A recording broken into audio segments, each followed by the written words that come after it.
exact same problem, we'd do so in a far more compassionate, supportive, and realistic way. Once you're aware of this, you can ask yourself if you'd be willing to talk to yourself in the same compassionate way you'd talk to a dear friend. No single method works for everyone, but this one is often effective. I asked Frank to imagine he was talking to a good friend who was very similar to him, like a long-lost identical twin or a clone. This imaginary friend is also a carpenter who's getting close to retirement, and he's been doing carpentry ever since high school.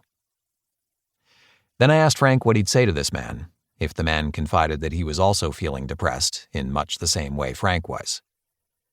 Would he say this to his friend? "Oh, you're getting old and your body won't be able to keep up anymore. But if you retire, then you'll run out of money and you won't be able to support your wife and family. You've never accomplished anything meaningful during your life either." At first, Frank didn't get it. He said that he would say that to his friend because it was the truth. I said, "Okay, I just want to make sure we're on the same page. Let's imagine that I'm your friend.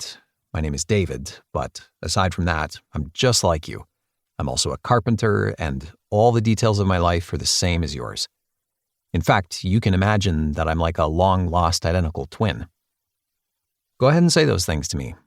Tell me that I'm getting old and my body can't keep up anymore, that my life has been meaningless, and so forth." Frank looked puzzled and was quiet for about 10 or 15 seconds.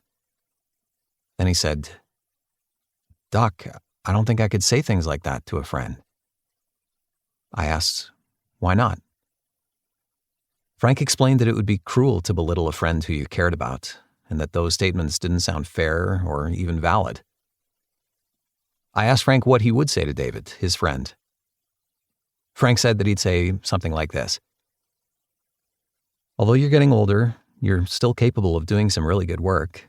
If you cut back a bit, which you deserve, you'll still be quite productive. And gosh, look at the beautiful work you just did on this house. The owner seems thrilled, and the work you did looks great. And besides, even if you decide to retire at some point, you have a decent retirement plan, so you and your wife will be fine. Finally, and perhaps most important, think of all the joy you've brought to the people you've worked for during all these years. You've never once had a complaint, you've always done good work at a fair price, and you've never cheated anyone, not even once. That's definitely meaningful. You have a lot to be proud of." I told Frank that what he'd just said sounded helpful and asked if it was true, or was he just saying that to shine me on? He said it was absolutely true. Then I asked, "So if those statements are true about me, and I'm exactly like you, then would those statements be true about you as well?" He paused for a moment and then said, "I guess those statements would be true about me too. You're right." I explained that the reason he'd been depressed was not that he was getting older, but because of the negative way he'd been thinking about things.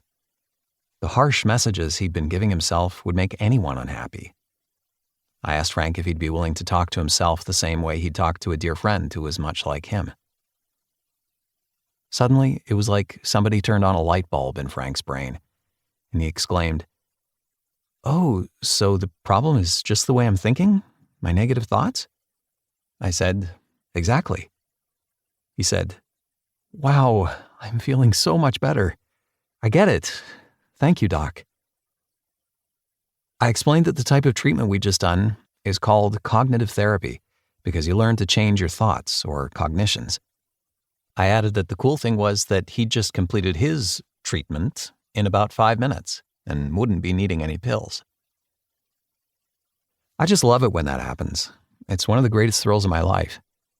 That's why I wrote Feeling Good, the new mood therapy, nearly 40 years ago. I wanted to let people know 3 things.